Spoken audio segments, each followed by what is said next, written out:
what they've done with Kilkenny. See, there was a cormorant on the weir, still as a prayer in the centre of the city. Its black wings spread like a heraldic crest, and I stopped Dave to make him look. The river glass smooth, a blue mirror to the sky, evening light, and a bride posing on the hotel balcony, the white ripples of her dress running to meet and merge with the black feathers of that spread bird. It was all archetype. I had not long since clinked my glass to Dave's, said "to us," only to dissolve those words in the stammer that I hadn't meant them as they sounded. We were drinking in the dark cavern of a tapas bar, and while I blushed, the high heels of hen parties clicked the curbs in skirts so short they were hardly skirts. Stags reared their heads, shifted from one watering hole to the next, baying a rut between the bunny girls, the hula girls, and the tinsel pink women in cowboy hats. The day had been full of such things. I had only just said goodbye to a different man, a married man, and when we hugged to part, our bodies burst into flame. The spores of him on me all weekend, especially then in that bar, and later when I led Dave down to the river, where the bride on the happiest day of her life grinned into the evening light, and the cormorant lifted its wings above the weir like a crest, like it was me, spreading the dark arms of my wildness, and risen nude, dripping river mud, had stepped from water into a city where anything could happen next. Hello Grace. Hello Jonathan. Very welcome to the Writestuff, and thanks for talking to us today. Thank you. I have a few questions. So maybe we might begin with, did you always want to be a writer? I did. I always wanted to be a writer, ever since I can remember, really, ever since I was a very young child. That was the only thing I ever wanted to do.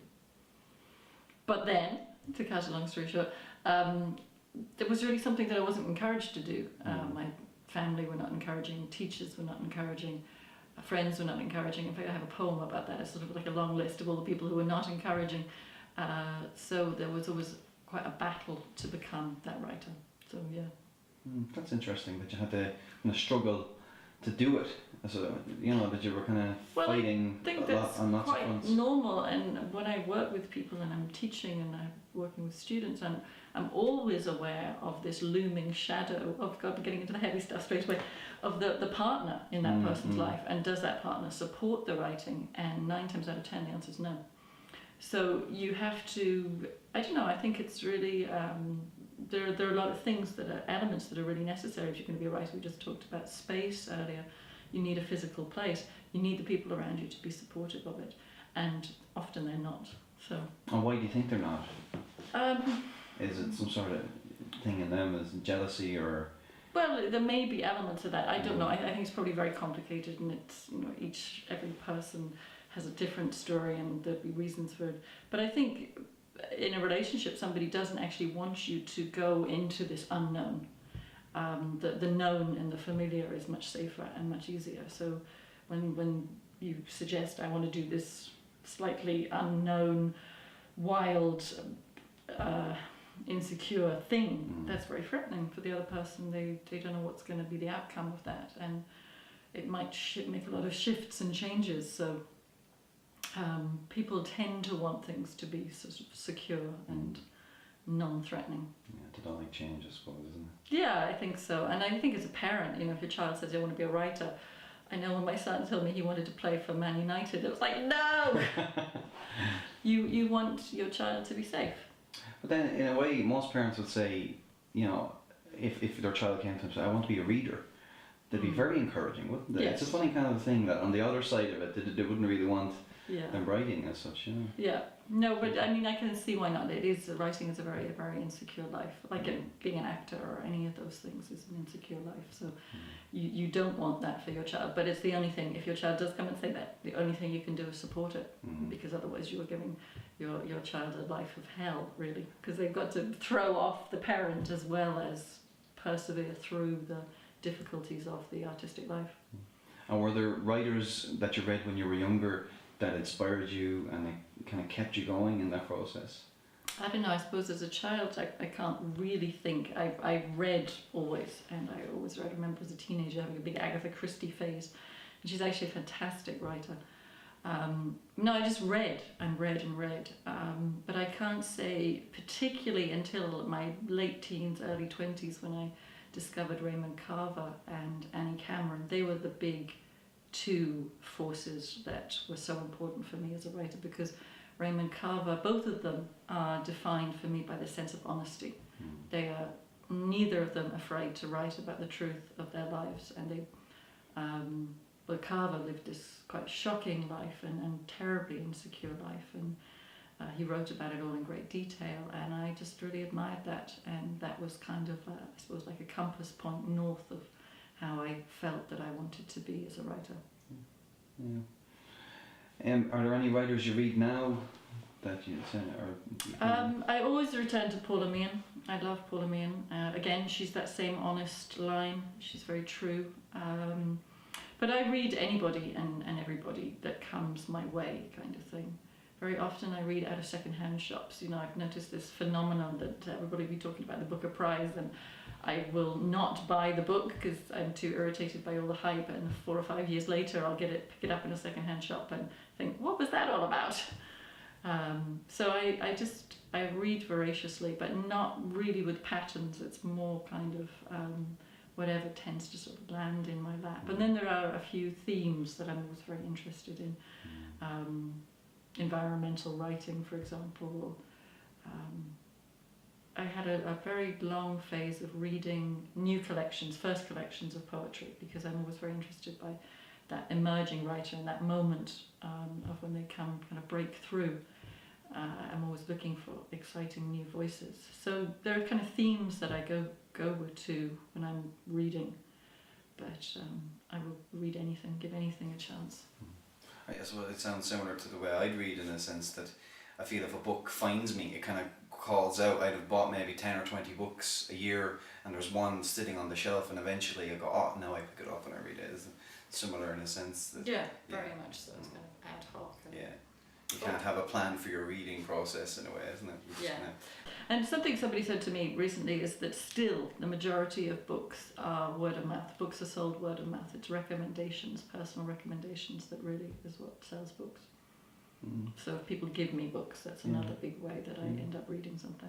What do you think of all the, say, new media forms of social media in that sense? Does that broaden the idea of word of mouth? People are sharing books on Twitter and Facebook and all that. Are you one of those generation? I have to say that I am deeply suspicious of all of that stuff. No, I'm a complete Luddite. I was just reading The Great Gatsby on my daughter's iPad to her, and that was a new experience for me. I hadn't actually, I'd avoided the whole new media. I love books. Yeah, as a design, you cannot beat a book. It's just a wonderful object. So I think it's a huge topic, and somebody said to me that the key thing is going to be if schools take up electronic books. That will be the radical shift, because if you have kids coming through who've never handled books, that'll be what changes the whole thing. And I'm always praying that that's not going to happen, because I still just absolutely love paper and books. Yeah, like you say, I suppose most writers were initially readers, and they read through books, so they love the process, and there's something about the book, as you say, an object.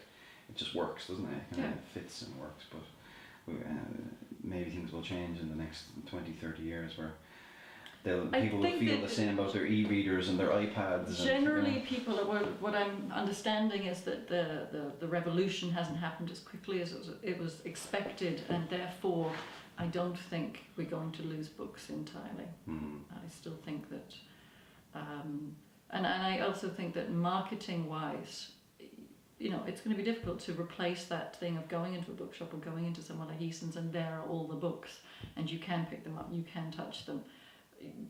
Otherwise we are more and more dependent upon these kind of blurbs, and I haven't read an honest blurb in years. Right, I suppose, yeah. So, and that's quite scary to me.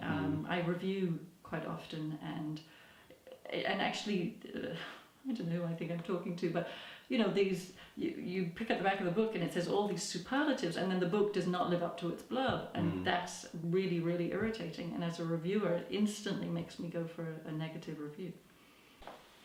All year I told myself, listen, that sound in the wind, that's God.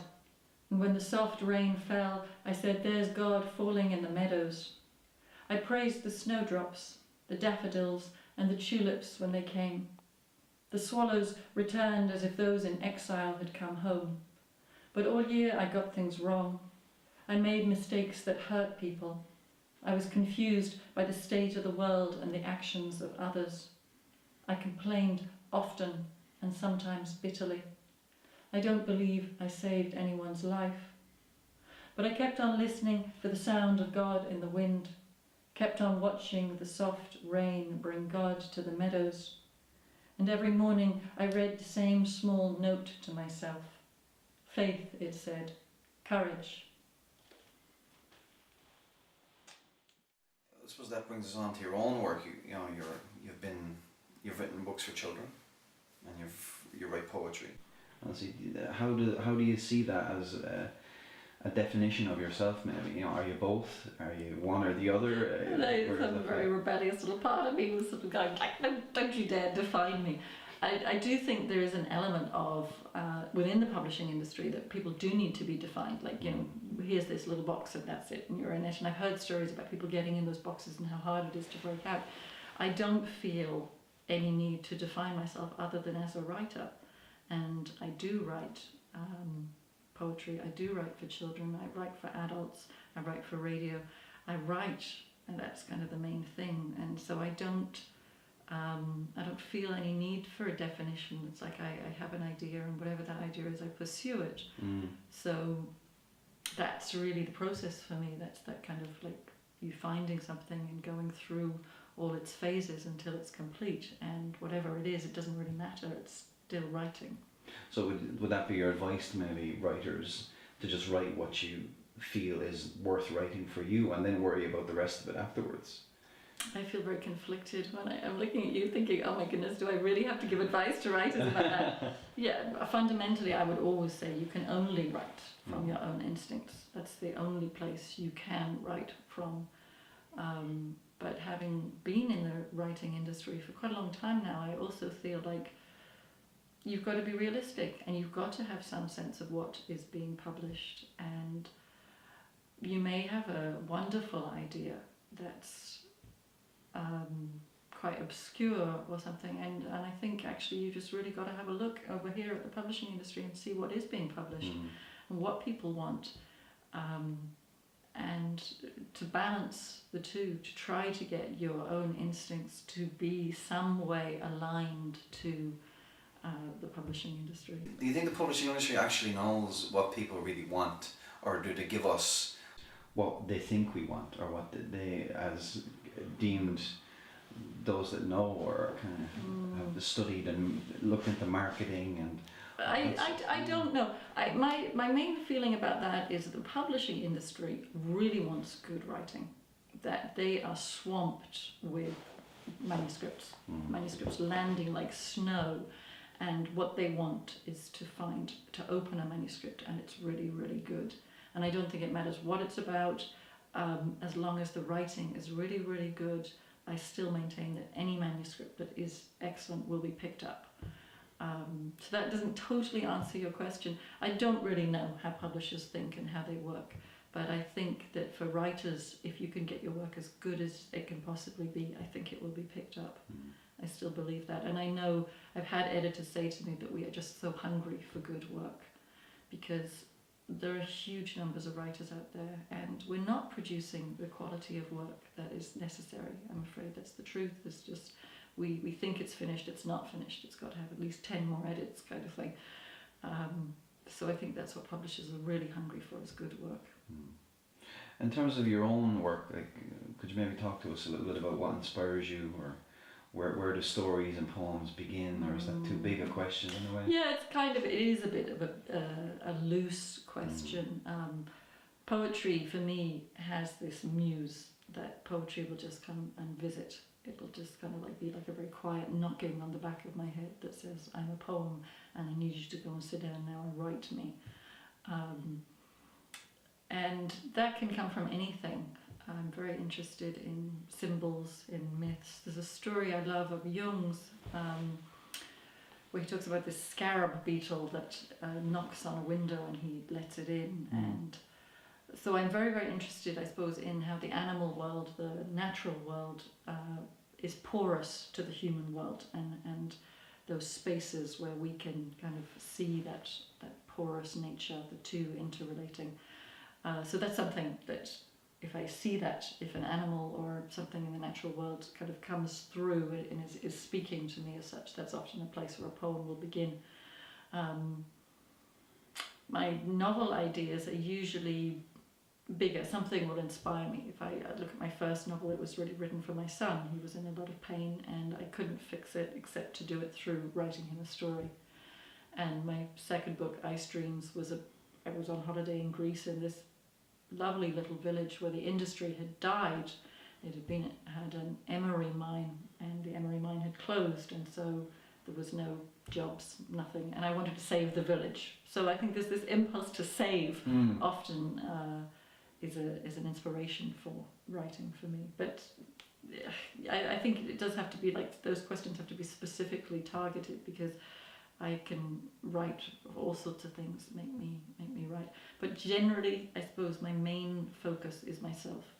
So say you have an idea and it's a poem, you feel it's a poem, and then you sit down, like what happens then? Like how much time do you spend? Where does it grow from? Like you have a nugget, I suppose, in a way, or a kernel of something. Yeah, well, I suppose a lot of my poetry begins in this kind of loose, longhand sort of prose, where I will write out the piece and write out all the material around the poem, what might be included, and then there's a long process of honing that down and down and down, and I will often write the piece out several times longhand before I'll type it up. And then once it's typed, there's a long process of that sits in this sort of folder of poems I'm working on, and out they come every few months or weeks or whatever it is, and I'll make small changes, and that's a very long process. Poems stay with me for a long time before I let them out into the world. And do you try to find a structure or a rhythm, or does it automatically come from maybe the theme or the idea that you're playing with? Well, structure isn't such a huge thing for me with poetry. It's like some people are very keen on strong structures. I'm not. Rhythm is important, and I will take the poem, I'll print it up, and I'll take it around the house with me. So I often prop it up in front of where I'm washing up or something. And so there's the rhythm of the spoken word. How does the poem sound when it's spoken aloud? And can you say the lines? Can I say the lines? I have th and th problems. So sometimes I'll find I've written like a whole line of ths and fs, and then I'm never going to be able to say that line. So I'll have to rework that and go back to that and stuff. So there is the sense of what does it sound like? What does it sound like? And if I'm editing a poem, I'll often just cover the sheet with 2 pieces of paper and just look at a line in isolation. How does that look? How does it read as one single line? When you're working on poems, it comes down to each word. You're interrogating each word. Does it belong there? So that has to do with rhythm. But I suppose it's like hearing an internal rhythm that's to do with my own voice and my own breath and what I can bring out in each line. What about, I was thinking, I had questions about your writing routine. Have you got a routine? Yeah, I do. I think, that chaos is the enemy of writing, and if you want to seriously write, you have to have some kind of routine. You have to put in place this time that you're going to work. So I get up every morning and I'm at my desk by 9 or 10, and I will work through till about 3 o'clock. And that's pretty much it. Monday to Friday, I don't tend to write at weekends. I tend to kind of allow myself to be just a human being then, and not write. And that's a good week. That's a week when I'm not called away to do any of the other commitments that I have, the kind of earning financial responsibilities that I have, or if I'm teaching or mentoring or any of those other things. But yeah, my writing routine would be to come to my desk every morning and work through till about 3 o'clock. And then sometimes I'll go back to something in the evening, like in a more editorial kind of capacity. But often I'm actually working on other people's material in the afternoons, because there's mentoring work that I do, or if I'm preparing for a class or something like that. So that would be kind of afternoons. But generally, I'm happy when I've got that routine of working every morning, phone off the hook, no distractions. In Christchurch, the baker. An impossible spring. Winter lasted into June. Even the sun failed to return. But through the worst of it, my mind kept turning to the baker in Christchurch. How when the first quake hit, his shop was destroyed. Only the oven was saved. He did what he could, baked in the ruins, sold loaves from a van, navigating the broken streets, the earth spewing up its wet gut, submerging his city in liquefaction. This word no one had known, but suddenly needed to use daily to explain the wreckage of their lives. The baker carried on, overlaying the new vocabulary onto the old, until February's seismic quake condemned his kitchen. He salvaged what he could, built a bivouac in the backyard. All winter he slept beneath canvas, fetched water from a spigot, squatted over a privy. The streets emptied. Those that stayed spoke only of insurance claims, default loans, and mortgages on ruined homes. The cathedral fell, and churches were deconsecrated, but slowly small life sprang through the cracks. Someone set up a book swap on the corner, kept its library in a fridge. The fates relented. The baker found a new premises. His thoughts returned to wheat and barley and rye. He took a stall in the marketplace. Once again, his days were cob, batch loaf, semmel, brioche, croissant, pretzel, pumpernickel, bannock, challah. No, I suppose in a way it feels a bit as if we focused on the negative and the difficulties of writing, which are very true and very valid, but there are also great joys. I mean, I really get a lot of pleasure out of reading poetry. People invite me to come along and give a reading. It's great. I absolutely love it. It's like, yeah, this is what this is all about, and that response from an audience, that response from people to my work. I've had a lot of people, at different times, individuals come up and say, that poem really helped. I really liked that book. I wish I'd had that book when my son was 13, and going through those things. That personal response to my writing is just a treasure. And so there's really, really good. And even the process of writing, if I've had a good day, I will come out completely elated. And I'm only laughing, Jonathan, because I was aware recently of being at breakfast time completely miserable, practically suicidal, and going into my study, working away for the morning, and coming out just high as a kite and totally happy and not a thing wrong in the world. So you are living with these extremes, which is kind of quite difficult, I think. Well, it's the other side of the struggle, isn't it? The joy and that's right. The flow, and it gets going, and you feel, this is great, and that breathless feeling. That at the end, you're kind of you weren't breathing for a couple of hours properly. You're kind of just into your work. And even you didn't even exist for a couple of hours. For a couple of hours, you were just in the story, in the words, and that's really great. So there's a lot of good, but I do feel it is this imbalance, and you do have to be very careful and really look after yourself within that, and make sure you mind yourself, because get that support from other writers, from friends. Take time out, go for a walk, do things, and also to just make sure you have got the time to write.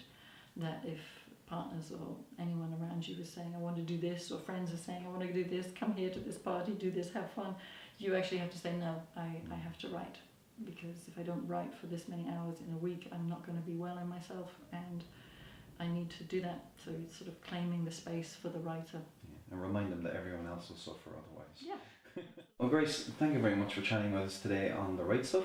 It's been a pleasure, and I hope we haven't taken up too much of your time, or Thank you. Thanks a lot, and it's lovely to be able to meditate on these things with you.